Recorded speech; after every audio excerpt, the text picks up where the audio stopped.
بسم اللہ الرحمن الرحیم الحمدللہ رب العالمین والصلاة والسلام علی سید الانبیاء والمرسلین وخاتم النبیین وآلہ الطیبین الطاہرین ورضی اللہ عن الصحابۃ من المہاجرین والانصار ومن تبعہم بإحسان الی یوم الدین۔ رسول صلی اللہ علیہ وآلہ وسلم، نبی اکرم صلی اللہ علیہ وآلہ وسلم جو آخری نبی ہیں، ان کے اخلاق کیا تھے؟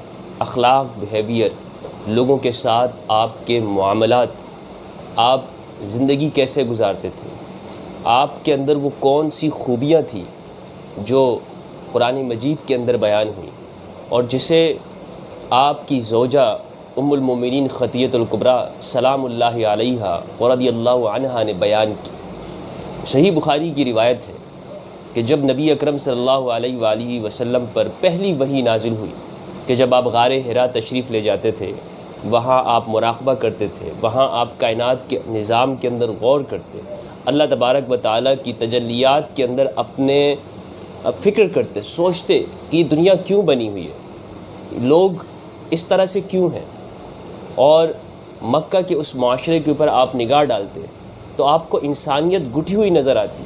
انسانیت مظلوم تھی، اس وقت انسانوں کے اوپر ظلم ہوتا تھا، طاقتور طبقہ کمزور طبقے کو غلام بنا کے رکھتا تھا۔ تو آپ غور کرتے تو اسی کے نتیجے میں اللہ تبارک و تعالیٰ نے آپ پر فرشتہ بھیجا جس میں وحی نازل ہوئی، اور آپ کو ایک پورا جامع پروگرام کمپلیٹ انسانیت کے لیے دیا گیا، جس کے اندر پہلا لفظ یہ فرمایا گیا، اقرا، آپ پڑھیے، کہ آپ تعلیم سے آغاز کیجیے، اپنے پروگرام کا آغاز تعلیم سے کیجیے۔ آپ کو تعلیم کا منشور اور مینیفیسٹو دیا گیا۔ آپ کے اندر اس وقت میں جو پہلی وحی آئی تھی، آپ کے جسم کے اوپر ایک کپ کپی طاری ہو گئی۔ آپ گھر تشریف لاتے ہیں اور اپنی زوجہ سے، اپنی بیوی سے کہتے ہیں، جن کا نام خدیجہ ہے، کہ زملونی زملونی انی خشیت علی نفسی، مجھے ایک کپڑا یا کمبل اڑا دیجئے، مجھے اپنے جان کے اوپر خوف محسوس ہو رہا ہے۔ تو آپ کی زوجہ ام المومنین نے ارشاد فرمایا، آپ جانتی تھیں آپ کے نگاہوں کے سامنے نبی اکرم کے شب و روز تھے، دن اور رات گزرتے تھے، آپ کس طرح سے لوگوں سے ملتے ہیں، کیا بات چیت کرتے ہیں، انسانیت کے لیے کیا کچھ کرتے، اور بیوی اپنے شوہر کو سب سے زیادہ جانتی ہے۔ تو ام المومنین نے آپ کی چند خوبیاں بتائی ہیں جسے آج ہم سمجھیں گے، اور جس کی روشنی میں ہم یہ جاننے کی کوشش کریں گے کہ نبی اکرم پروفٹ محمد صلی اللہ علیہ وآلہ وسلم آخر تھے کس طرح سے۔ ہمیں جو بتایا جاتا ہے یا جو ہم سنتے ہیں یا کتابوں میں جو پڑھتے ہیں، اور وہ صورت یا یہ جو ایک بیوی نے بتائی ہے اپنے شوہر کے بارے میں، دونوں میں ہم نے دیکھنا ہوگا کہ سچائی کس کے اندر۔ ام المومنین کو جب یہ معلوم ہوا کہ آپ صلی اللہ علیہ وآلہ وسلم فرماتے مجھے اپنی جان کا خوف ہے، تو انہوں نے فرمایا لن یخزیک اللہ ابدا، اللہ تبارک و تعالیٰ پروردگار کبھی بھی آپ کو تنہا نہیں چھوڑے گا، آپ کے ساتھ ایسا معاملہ نہیں فرمائے گا۔ کیوں؟ انک لتصل الرحم، آپ رشتہ داریاں کرتے ہیں، آپ صلہ رحمی کرتے ہیں۔ صلہ رحمی کا مطلب یہ ہوتا ہے کہ آپ اپنوں کے ساتھ جوڑتے ہیں، ان کو دھتکارتے نہیں ہیں، توڑتے نہیں ہیں، ان کے ساتھ رشتہ داروں کے ساتھ اچھائی کرتے، اپنے جو قریب کے ہوتے ہیں۔ انک لتصل الرحم وتحمل الکلب وتکسب المعدوم، تحمل الکلب، ناداروں کا بوجھ اٹھاتے۔ روایتوں میں آتا ہے کہ آپ اس شخص کے لیے کمائی کرنے کے لیے چلے جاتے تھے کہ جو خود نہیں کما سکتا تھا۔ وتکسب المعدوم، جس کے پاس کچھ نہیں ہوتا تھا، آپ اس کے لیے کما کے لا رہے ہیں، ناداروں کا بوجھ اٹھا رہے ہیں۔ کل جس کا آگے پیچھے کوئی نہیں تھا، آپ ان کا بوجھ اٹھاتے تھے، ان کے لیے آپ وظائف مقرر کرتے تھے، اپنے مال میں سے ان کے لیے دیا کرتے تھے۔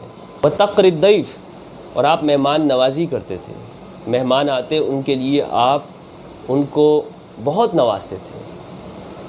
وتعین علی نوائب الحق، اور مشکل اور حق باتوں کے اوپر آپ لوگوں کی مدد کرتے تھے۔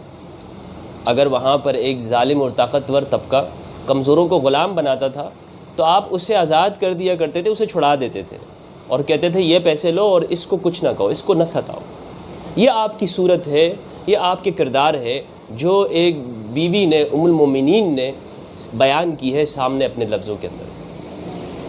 تو ہمیں اس سے معلوم ہوتا ہے کہ آپ صلی اللہ علیہ وسلم مجسمہ طہارت تھے، مجسمہ اخلاق تھے، آپ انسانیت کا پیکر تھے.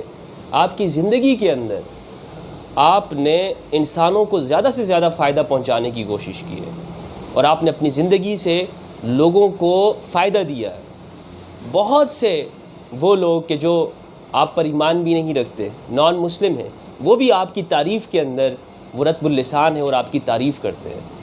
تو یہ وہ 5 خوبیاں ہیں کہ جو ام المومنین خدیجۃ الکبریٰ نے بیان کی ہیں.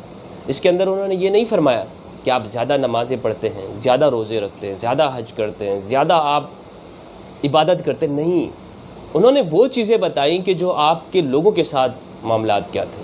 انسان لوگوں سے معاملات کرنے کے اندر معلوم ہوتا ہے. ایک شخص بہت اچھی باتیں کرتا ہو، امن کی باتیں کرتا ہو، پیس کی باتیں کرتا ہو، انسانیت کا درس دیتا ہو، لیکن جب لوگوں کے ساتھ معاملات کا آئے، اپنے سے نیچے درجے کے لوگوں کے ساتھ آئے، ان کو دھتکارتا ہو، ان کو پیچھے کر دیتا ہو، ان کو جھڑک دیتا ہو، اس کی زندگی کے اندر امن نہیں ہے، اس کے قول و فعل کے اندر تضاد ہے. نبی اکرم صلی اللہ علیہ وسلم کی زندگی کے اندر تضاد نہیں تھا. نمازوں کا تو ہر ایک شخص کہے گا، لیکن جب پھر عمل کرنے کی بات آئے تو پھر وہ پیچھے ہٹ جائے. معاملات سے انسان کا پتہ چلتا ہے. تو اس روایت سے، ان الفاظ سے ہمیں یہ معلوم ہوتا ہے کہ آپ صلی اللہ علیہ وآلہ وسلم جب اپنی دعوت دیتے تھے، اپنا پیغام پہنچاتے تھے، تو آپ کے سامنے یہ باتیں ہوتی تھی. آج ہمیں یہ کوشش کرنی چاہیے اپنی زندگی کے اندر، اپنے کردار کے اندر، اخلاق کے اندر نبی اکرم صلی اللہ علیہ وآلہ وسلم کی ان چیزوں کو اپنائیں، تاکہ انسانیت کو قریب کر سکیں، انسانوں کو بہتر سے بہتر پیغام دے سکیں. بہت شکریہ.